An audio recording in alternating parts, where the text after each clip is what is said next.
Good morning, welcome back to my channel. সবাই কেমন আছো? আশা করি খুব ভালো আছো। আমিও খুব ভালো আছি।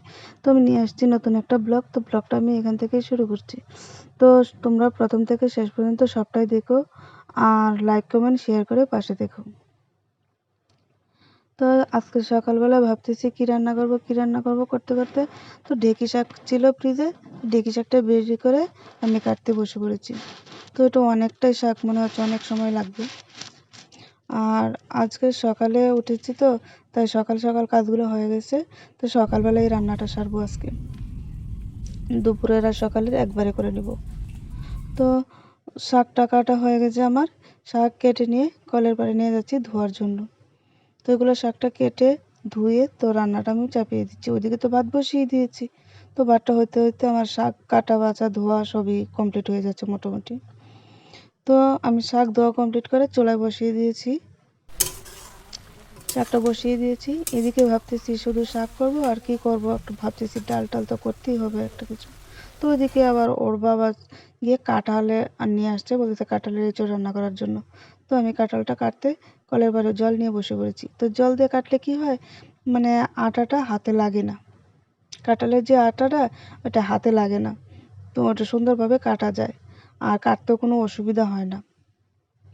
কলের পাড়ে কেটে আমি কলে চাপ দিয়েছি, জল পড়ছে, কাঁঠালের আটা চলে গেছে, আর আমি ভালোভাবে কাটতে পারতেছি, কোনো অসুবিধা হচ্ছে না। নয়তো তো শুকনো শুকনো কাটলে কী অবস্থা হয়, আটা লেগে কি কাটতে ইচ্ছা করে না। তো এরকমভাবে কাটলে কাঁঠালটা সোজাভাবে খুব সহজে কাটা যায়। তো আমি কাঁঠালটা কেটে নিয়ে কাঁঠালের এঁচড় আর ঢেঁকি শাক করব অল্প। আর অন্য কিছু আজকে করব না, কারণ রান্না করতে আজকে ইচ্ছে করতেছিল না। প্রথম ভাবছি যে ডাল আর ঢেঁকি শাক করে রেখে দিব, পরে ভেজাল কাজ নিয়ে আসছে, বলতেছে যে কাঁঠালের এঁচড় খাবে আজকে। তো কাঁঠালের এঁচড় আমি কাটতে বসে পড়েছি, কাটতেছি, তোমরা দেখো।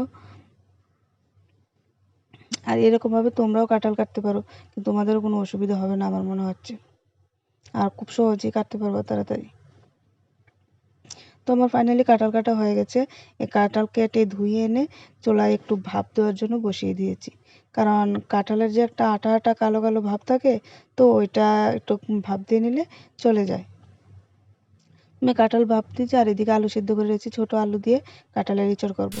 তো এদিকে ফাইনালি আমার কাঁঠাল তরকারি হয়ে যাচ্ছে, এঁচড় তরকারি হয়ে যাচ্ছে। কাঁঠালের এঁচড়টা করে বাচ্চাগুলো আর খিদে রয়ে গেছে, 10টা বেজে গেছে, তো ওদেরকে খাইতে দিয়ে দিই। তো আজকে আমার একবেলাই রান্না হচ্ছে, সকালেরটা দুপুরেরটা একবেলাই করে নিচ্ছি, রাত্রে আবার করবো। তো বাচ্চাগুলোর আমি খেতে দিয়ে দিচ্ছি। তো ওরা ভাত খাচ্ছে আর বলতেছে খুব টেস্টি হয়েছে, খুব টেস্টি, শাকটাও ভালো হচ্ছে আর তরকারিটাও ভালো হয়েছে। তোমরাও কে কে খাবার চলে এসো, যদি ভালো লাগে তো লাইক কমেন্ট শেয়ার অবশ্যই করবে, আর চ্যানেলটা ফলো করে দিয়ে পাশে দেখো। আর খাওয়ার সময় হয়ে গেছে, সবাই চলে এসো।